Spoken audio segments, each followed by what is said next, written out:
بسم اللہ الرحمن الرحیم. ناظرین کرام، آپ کا ایک مرتبہ اپنے پروگرام میں پھر خیر مقدم کرتے ہیں. اور ہماری گفتگو ہو رہی تھی مختلف قربانی کے امور کے اوپر، اور ایک ہمارے پاس ایک کالر تھے، انہوں نے ہم سے سوال کیا تھا کہ غالباً طیب صاحب نے کہ گائے وغیرہ اور جانور وغیرہ کی چوری کے بھی کیسز رپورٹ ہوتے ہیں، تو اس کے اوپر ہم گفتگو کرنے کے لیے چلیں گے عابدی صاحب کے پاس کہ آپ اس کے اوپر کچھ روشنی ڈالیں. جی، میرے خیال میں کوئی یہ تعجب کی بات نہیں ہے کہ لوگوں نے تو قبروں کو کھود کے کفن تک چرا لیا ہے. یہ تو بیچارہ بیل ہے یا پھر جانور ہے.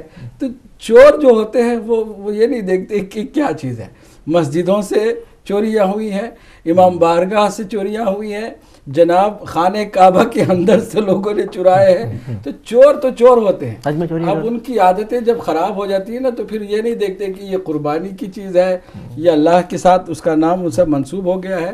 یہ تو ابھی آپ دیکھو، اگر بڑے چوروں کو دیکھنا ہو تو آپ دیکھو جو خادم الحرمین شریفین بنا ہوا ہے، وہ خانہ کعبہ کے ہر بار جو ہے وہ چوری کرتا ہے. خانہ کعبہ کے ساتھ تمام جتنے پیسے زائر جتنے بھی جاتے ہیں، حاجی جتنے بھی جاتے ہیں، جتنا ریونیو آتا ہے اس کا 20% سے زیادہ یہودیوں کو فائدہ پہنچتا ہے. تو یہ کیا چوری نہیں ہے؟ چھوٹی چوری ہے تو چھوٹی چوری آپ کو پتہ چل جاتی ہے اور وہ قابل مذمت ہے. اور یہ بڑی چوریاں جو ہوتی ہیں، یہودیوں کو جلایا جا رہا ہے، آباد کیا جا رہا ہے. اگر اسرائیل، امام خمینی رضوان اللہ تعالیٰ علیہ نے بہت خوبصورت جملہ کہا تھا کہ اگر یہ عرب سارے مل کے نامردی اور یہ بزدلی کو چھوڑ کے خالی ایک بالٹی پانی ڈال دے نا اسرائیل پر، وہ اسرائیل ایسے ہی سیلاب میں بہہ جائے گا. ایک بالٹی پانی ڈال دو. لیکن کیا کرتے ہیں؟ اس کے بدلے میں بیرلز آف آئل اس کو دیتے ہیں تاکہ وہ مضبوط ہو. مسلمانوں کے سر پہ اس کو چڑھا کے بٹھایا اور یہ سلسلہ چل رہا ہے. تو جو بڑے چور ہیں ان کی بھی بات کرنی چاہیے. ٹھیک ہے، سمجھتے یہ تو بالکل چوری تو بہرحال کوئی قابل تعریف تو ہوتی نہیں ہے. اب وہ چرا کے جا کے وہ کچھ پیسے کھاتا ہے، اور اس کو تو کہیں بھی موقع ملا تو یہ موقع ملا تو بیل چرا لیا اس نے. تو میں نے عرض کیا نا کہ کفن چوری کرتے ہیں لوگ اور کرتے رہے ہیں، تاریخ میں موجود ہے کفن چور. ایک کالر ہے، کال لے لیتا ہوں. جی السلام علیکم. وعلیکم السلام. میں فون پہ ہوں، ابھی میں سن رہا تھا عابدی صاحب کو.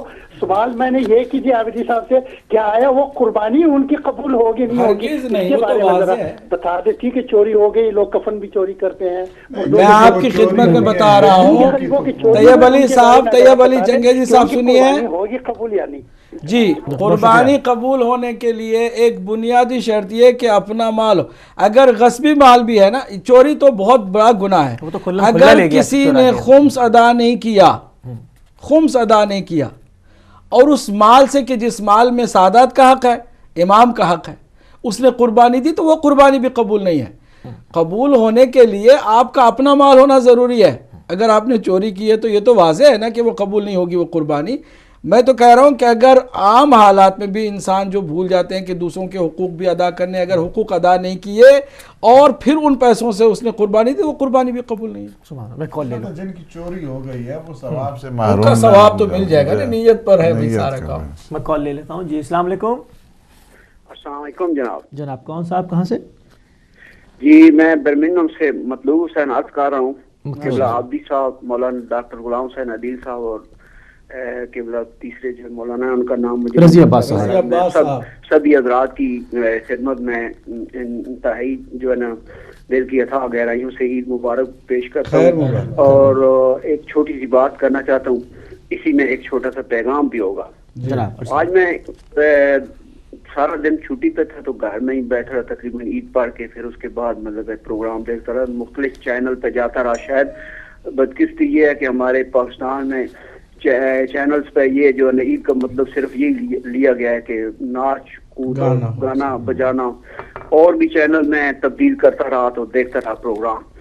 تو پیغام بھی اسی میں ہے کہ پھر واپس پلٹ کے تو جو دلی سکون ملتا ہے وہ ہدایت یا اہل بیت سے ملتا ہے. سبحان اللہ. تو بس یہ ہے کہ ان کو اللہ تعالیٰ مطلب سلامت رکھے اور یہ چینل جو ہے نا وہ چلتے رہے، اور اسی میں جو ہے نا ہماری بہتری ہے. اور یہی پلیٹ فارم ہے کہ جس سے آج دنیا کو جو ہے نا علم بھی مل رہا ہے اور دنیا کو پتہ بھی چاہ رہا ہے. تو اسی کے لیے اللہ تعالیٰ توفیقات میں مرحمت فرمائے. ہماری ملت تمام کے لیے یہ میسج ہے کہ اللہ تعالیٰ مطلب اس کے ساتھ تعاون کرنے کی جو ہے نا وہ توفیق نصیب فرمائے, کیونکہ سکون یہیں پہ نصیب ہوتا ہے. تو اسی کے ساتھ میں بہت شکریہ, جزاک اللہ, بہت شکریہ, بہت شکریہ. میں ایک سوال کرنا چاہوں گا علامہ رضی عباس آپ سے کہ یہ, اچھا کال لے لیتا ہوں. جی السلام علیکم. وعلیکم السلام ورحمۃ اللہ وبرکاتہ. جی کون صاحب کہاں سے؟ قبلہ علماء کرام کو بھی السلام علیکم اور سید مرشد کو السلام علیکم. وعلیکم السلام. سرکار, دنیا کا المیہ یہ ہے شاہ صاحب کہ اگر کوئی ایک یا دو آدمی مار دے تو وہ قاتل ہوتا ہے, اور جو ہزاروں کے حساب سے قتل کر دے اس کو دنیا فاتح کہتی ہے. مصیبت یہیں پہ ہے, انہیں دو متضاد باتوں میں کہ ایک یا دو کا قاتل وہ قاتل ہے اور ہزاروں کا قاتل فاتح ہے. تو میرا سوال آپ سے آج اس عید الاضحیٰ کے بارے میں ہے کہ فدیہ جو بے ذبح عظیم میں تبدیل کیا گیا, اس فدیہ میں اور بے ذبح عظیم میں کیا فرق ہے, اور اس کا فلسفہ کیا ہے؟ حضرت ابراہیم علیہ السلام کی قربانی جو تھی وہ اعلیٰ تھی, یا جو بے ذبح عظیم میں بدلی گئی کربلا میں وہ اعلیٰ ہے؟ شکریہ جی. میں چاہوں گا کہ اس کا جواب جناب ڈاکٹر غلام حسین عدیل صاحب سے. دیکھیں وہاں پہ بہت اچھا ان کا کویسچن ہے, اور اس سلسلے میں اس میں کوئی شک نہیں ہے کہ اللہ سبحانہ و تعالیٰ نے اس حکم کو جو رفع کیا اور اس کے بدلے میں اللہ نے وہاں پہ دمبا رکھ دیا, اور دمبے کے جو یعنی حضرت اسماعیل علیہ السلام کی تسلیم میں کسی قسم کا کوئی یعنی شک و شبہ نہیں ہے. حضرت ابراہیم علیہ السلام کے جو انہوں نے سر تسلیم خم کیا ہے وہ بھی پوری اس توجہ کے ساتھ ہے, لیکن اللہ سبحانہ و تعالیٰ نے ایک بڑی قربانی کے ذبح عظیم کہا ہے. ذبح عظیم جب کہا ہے کہ ظاہر ہے کہ اس قربانی کا اس قربانی کے ساتھ کوئی مقایسہ نہیں ہے. یہ قربانی وہ ہے کہ جو ایک ٹھیک ہے ایک سمبل کے طور پر ہے کہ جو حضرت ابراہیم کی قربانی ہے, اس کو بے شک آپ میٹافوریکل سینس میں جو ہے نا اس وقت کہہ سکتے ہیں بھی, لیکن جو حقیقی قربانی ہے اور جس سے پوری انسانیت کی حیات اور نجات وابستہ ہے وہ قربانی سید الشہداء ہے کہ جو عالم انسانیت کے لیے ہے, نہ فقط شیعہ سنی کے لیے ہے بلکہ جہاں جہاں پہ بھی انسانیت بس رہی ہے وہاں کے لیے سید الشہداء کی قربانی ہے.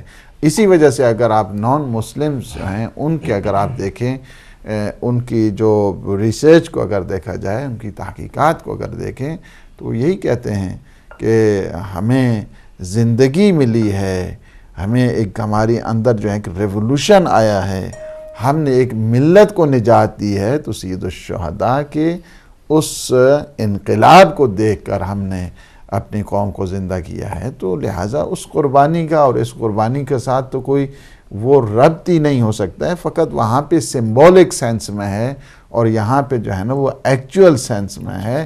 وہاں پہ اس کو مجاز کی صورت میں لیں گے, یہاں آپ کو حقیقت ہے کہ 6 مہینے کے بچے کو قربان کیا جا رہا ہے عالم انسانیت کی حیات کے لیے, 18 سال کے کڑیل جوان کو دیا جا رہا ہے اللہ سبحانہ و تعالیٰ کے ان بندوں کی نجات کے لیے. تو لہٰذا جو سید الشہداء کی قربانی ہے, سید الشہداء کی قربانی وہ ایسی ہے کہ اول و آخر آپ اگر کائنات کی ابتدا سے لے جائیں اور قیامت تک لے جائیں, ایسی قربانی نہ ہی وہ ایسا اجر ہے, نہ ہی ایسی قربانی ہے, اور نہ ہی ایسے مجاہد آپ کو نظر آئیں گے. ابتدائی اسلام سے شروع ہو جائیں اور آپ قیامت تک چلیں, اور ان کا جو اجر ہے اسی وجہ سے اگر آپ روایات میں وہ دیکھیں تو آپ کو اچھے طریقے سے پتہ چلے گا کہ خود حتیٰ امام زین العابدین علیہ السلام فرماتے ہیں کہ قیامت کے دن آئے گا تو ہر شہید میرے چچا عباس کے اوپر رشک کرے گا.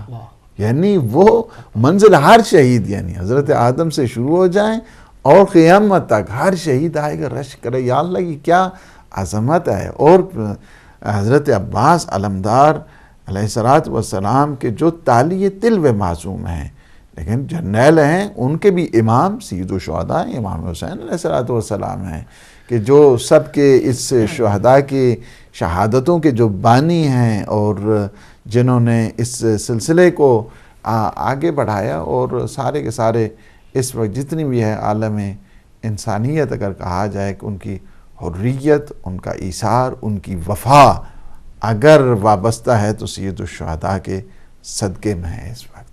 لہٰذا وہ تو خیر یہ میں نے پہلے بھی کہا ہے کہ اگر یہ ایک سمجھانے کے لیے، ایک سائیکولوجیکلی ہے کہ آپ ایک چھوٹے مطلب کو سمجھیں گے نا تو آپ ایک بڑے مطلب کو سمجھ جائیں گے.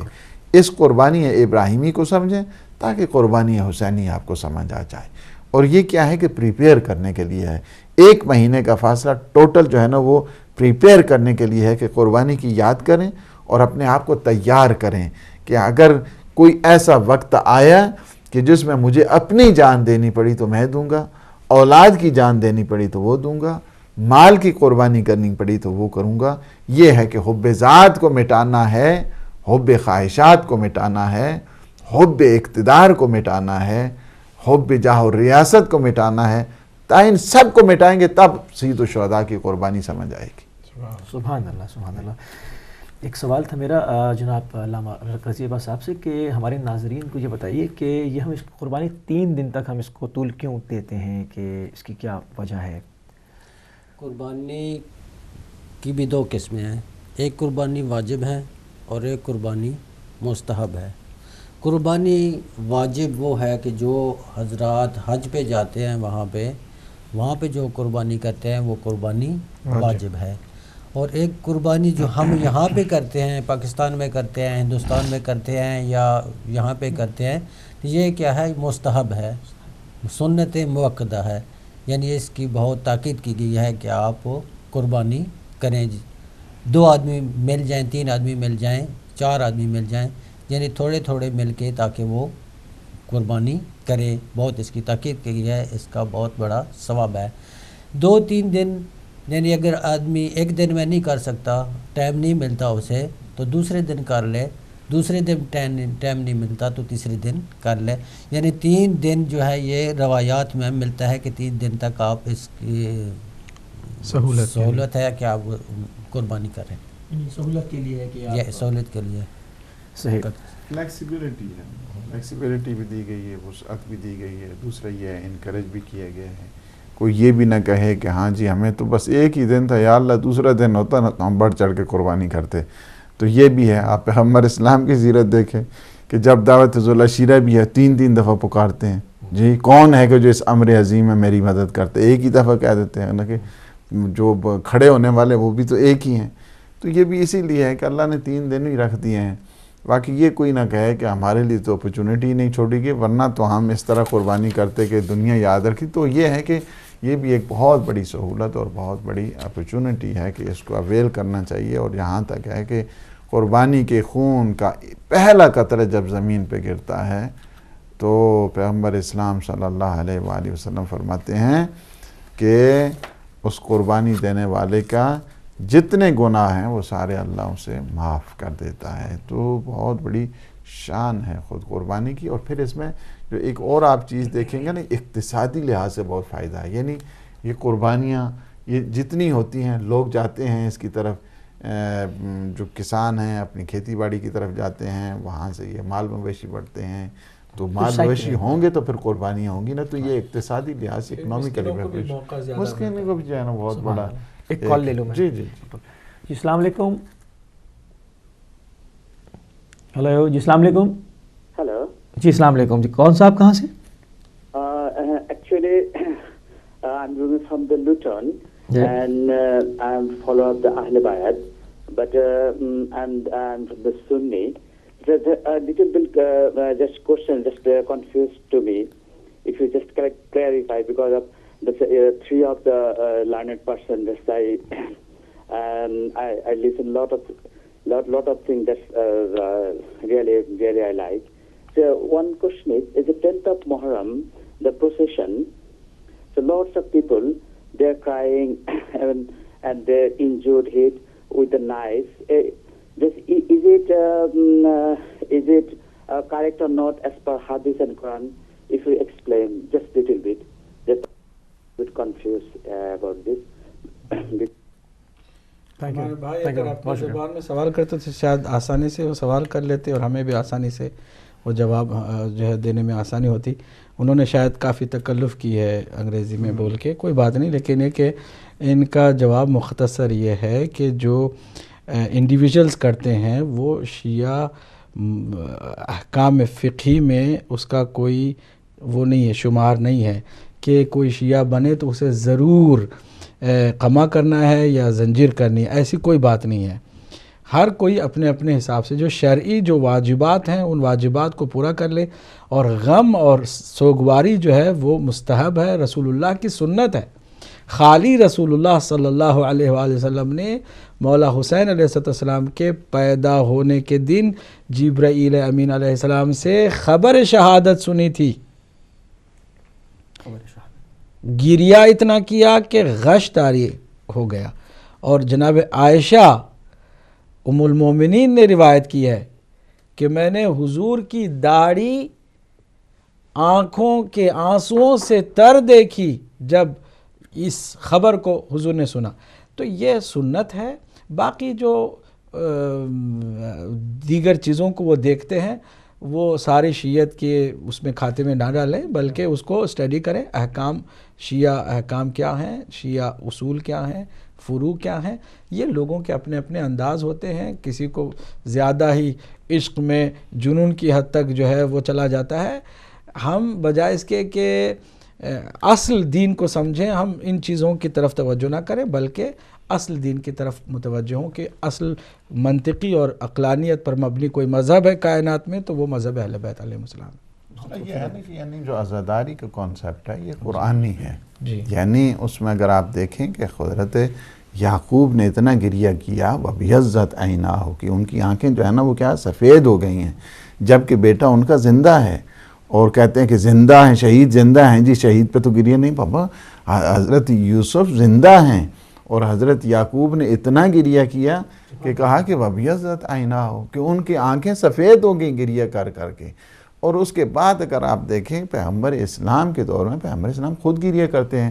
ساری روایات اہل سنت اہل شیعہ سب کیا موجود ہے کہ جب حضرت حمزہ خیر الشہداء جب شہید ہوتے ہیں تو خود پیغمبر دعوت دیتے ہیں انصار کو, کوئی نہیں ہے حمزہ پہ رونے والا, کوئی نہیں ہے ہمارے چچا پہ رونے والا. اس طرح جو ہے کہتے ہیں کہ انصار نے کہا کہ ہمارے اپنے شہیدوں کو نہیں رونا ہے, سارے کے سارے چلیں. پیغمبر اسلام نے اس طرح حسرت کی ہے, ساری خواتین آئیں اور روئیں اور وہاں پہ گریہ اور بکا ہوا, لوگوں نے آوازیں سنی گریہ اور بکا کی. یہ تو تاریخ ہے. پھر ہمیشہ ہر ایک کی اپنی اپنی کیفیتیں ہوا کرتی ہیں, جس طرح خود قبلہ نے فرمایا کہ کیفیتیں ہوا کرتی ہیں. بعض کی زیادہ ایموشنل ہو جاتے ہیں کہ جس طرح حضرت پیغمبر اسلام صلی اللہ علیہ وآلہ وسلم جنگ احد میں ہیں اور دندان مبارک شہید جب ہوتا ہے, کچھ وہیں پہ صحابی ہیں روتے ہیں, کچھ پیٹتے ہیں, کسی کو غش آ جاتا ہے. ایک یمن میں ہے جس نے نہ دیکھا ہے اپنے دان توڑ دیتے ہیں. تو یہ تو کیفیتیں انسان میں ہوتی ہیں. اگر جس حد تک کتنا آپ کو دکھ ہے, ایک دفعہ یہ ہے کہ دکھ جس کے گھر ہو رہا ہو اس میں زیادہ وہ پریشان ہوتے ہیں, زیادہ ان کا گریہ ہوتا ہے. آپ کی ریلیشن شپ کتنی ہے, آپ کا رشتہ کتنا ہے. اور یہ جو کانسیپٹ آف عزا ہے یا کانسیپٹ آف مورننگ ہے یا لیمنٹیشنز ہے, یہ آپ کو قرآن میں جو ہے نا وہ مل جائے گا. یہ قرآن کانسیپٹ ہے اور اللہ نے بھی کہا ہے, پیغمبر اسلام نے سنت کو جاری کیا ہے, سنت صحابہ ہے, سنت تابعین ہے. اس میں کسی قسم کو آپ کو کنفیوز ہونے کی کوئی ضرورت نہیں ہے. لوگ باتیں کرتے ہیں اور بعض کی یہ ہے کہ چونکہ سید و شہداء باقی سب پہ روئیں گے اور کچھ بھی انہیں فتویٰ یاد نہیں آئے گا. سید و شہداء کی جب بات آتی ہے نا سارے فتوے یاد آ جاتے ہیں اور اس کے بعد کہتے ہیں ہاں جی نہیں سید و شہداء ان پہ رونے سے جو ہے نا فلاں کے جو ہے نا پتہ نہیں بغض پیدا ہوتا ہے اور یہ پیدا ہوتا ہے. ایسی بات نہیں ہے. آپ سید و شہداء پہ روئیں گے, آپ پیغمبر اسلام کی عقیدت میں شامل ہوں گے, ان کی ارادت میں شامل ہوں گے, ان کی شفاعت میں شامل ہوں گے. وہ اجر آپ کو دیں گے. من بکا او ابکا او تبا کا وجبت لہ الجنہ, جو میرے حسین پہ روئے گا, رولائے گا, رونے کی شکل بنائے گا, یہ ساری چیزیں ہیں. وجبت لہ الجنہ, اس پہ اللہ نے جنت کو واجب قرار دی. سبحان اللہ, بہت خوبصورت تفسیر فرمائی آپ نے. اور میں چاہوں گا کہ ہمارا پروگرام کا وقت بھی اب بہت قریب ہے تو ایک اختتامی میں چاہوں گا ذرا جلدی جلدی ہمارے بھائی کی خدمت میں کچھ حوالے دے دوں گریہ پر جو امام حسین علیہ السلام پر حضور اکرم نے کیا. ایک روایت میں جو خود ام المومنین ام الفضل نے دیکھا کہ حضور اپنے بالوں پر مٹی ڈالے ہوئے ہیں اور ان کا گریبان چاک ہوا ہے اور آنکھوں میں آنسو جو ہے وہ جاری ہیں، تو یہ سنت نبی ہے. اگر کوئی شیعہ عشق میں، محبت میں، اہل بیت اطہار کے اور ان کے غم میں اس طرح سوگوار ہوتا ہے تو وہ اپنی طرف سے نہیں ہوتا. اگر شہادت سے پہلے رسول اکرم کی یہ حالت ہے تو شہادت کے بعد اگر عاشقوں کی حالت کچھ ایسی ہو جاتی ہے تو کسی کو تعجب کرنے کی ضرورت نہیں ہے. مقتل ہے حافظ ابو المؤید خوارزمی، پھر ایک علامہ بیہقی کی کتاب ہے اس میں حافظ احمد بن حسین اس میں، پھر اس کے بعد آپ کی خدمت میں عرض کریں بہت سارے ہیں، بہت سارے حوالے اس میں ہیں. میں جو ان کی خدمت میں عرض کروں کہ وہ ذرا تھوڑا سا مجموع الزوائد میں، مجموع الزوائد جو اہل سنت کی ان حدیثوں کی کتاب ہے کہ جن حدیثوں کے بارے میں انہوں نے تبصرے بھی کیے کہ یہ حدیث سند کے اعتبار سے صحیح ہے کہ غلط ہے. جو صحیح حدیث انہوں نے بتائی اس میں یہی پیغمبر اکرم صلی اللہ علیہ وسلم کا گریہ ہے، اور اس گریے کو جو ہے انہوں نے راویوں نے ثبت بھی کیا ہے. اسی طرح جامع صحیح میں بھی ہے، جیسا کہ قبلہ نے فرمایا مسند میں بھی ہے، اور بہت ساری کتابوں میں اس طرح کی روایتیں موجود ہیں. اور اتفاق سے اس طرح کی زیادہ تر اہل سنت کی کتابوں میں جو روایات ہیں اس کی جو مین راویہ ہیں وہ حضرت ام المومنین عائشہ ہیں. تو اب اگر حضرت عائشہ کے کسی بھی چاہنے والے کو اعتراض ہے تو پھر میں سمجھتا ہوں کہ انہیں ایک بار پھر اپنے بارے میں دوبارہ غور کرنا ہوگا. ایک کال ہے ساتھ ایک کال. جی السلام علیکم. جی لاسٹ کال. وعلیکم السلام بھائی جان، معذرت کے ساتھ دوبارہ کون سا قبلہ میں آپ کا شکریہ ادا کرتا ہوں، آپ نے میرے سوال کا بڑی وضاحت سے جواب دیا. اور دوسری بات یہ ہے کہ عید الاضحیٰ قربانی کی بات چل رہی ہے، تو اسی قربانی میں چھری موجود تھی حضرت ابراہیم علیہ السلام کے ہاتھ میں جو بیٹے کے گلے پہ چلانے کے لیے تیار تھے یا نہیں؟ اور دوسرا واقعہ قرآن پاک میں یہ بھی ملتا ہے کہ حضرت یوسف علیہ السلام کو دیکھ کر ان عورتوں نے اپنی انگلیاں کاٹ لی، تو چھری تو قرآن میں موجود ہے، کیا اللہ نے ان عورتوں کو کوئی تنبیہ کی یا حضرت ابراہیم علیہ السلام کی قربانی کو قبول نہیں کیا؟ آپ نے جو جواب دیا وہ تو بہت اعلیٰ ہے، لیکن میں چھوٹی سی ان پڑھ کی یہ ایک دلیل ہے کہ چھری تو قرآن میں موجود ہے اور چلی بھی ہے اور اللہ نے اس کو سراہا ہے، اور عشق میں چھری چلانا اور چھری چلے عشق میں تو وہ اللہ کو قبول ہے، لوگوں کو اعتراض ہے تو ان کی مرضی. شکریہ. بہت خوبصورت سوال، ماشاءاللہ بہت خوبصورت انہوں نے سوال بھی کیا اور اچھے انداز میں انہوں نے جواب بھی دے دیے. ہاں تو ہمارا پروگرام اختتام کی جانب پہ، تو میں چاہوں گا کہ آپ اختتامی دعا فرمائیے. اللہم صلی علی محمد و آل محمد، اللہم صلی علی محمد و آل محمد، اللہم صلی علی محمد و آل محمد وعجل فرجہم. اللہم انا نسألک و ندعوک باسمک العز العظم والاجل الاکرم بحق سید العرب والعجم والائمة الامم، یا اللہ یا اللہ یا اللہ یا اللہ. پروردگارہ ہماری اس نشست کو عبادت کا درجہ عطا فرما، ہماری کوتاہیوں اور لغزشوں کو معاف فرما. جہاں جہاں بھی مومنین و مومنات، مسلمین و مسلمات، ان کی جان مال عزت و آبرو ناموس کی حفاظت فرما. پروردگارہ دہشت گردوں اور دہشت گردی کا خاتمہ فرما. اس روئے زمین سے یزیدیت اور خارجیت اور ناصبیت کا خاتمہ فرما. اور پروردگارہ اس روئے زمین کو ان تمام منحوس وجود سے پاک فرما کہ جن سے عالم اسلام بدنام ہو رہا ہے. پروردگار عالم اسلام کے اوپر لگے ہوئے اس دھبے کو پاک فرما، اور ہمارے والی وارث امام زمانہ کے ظہور میں تعجیل فرما.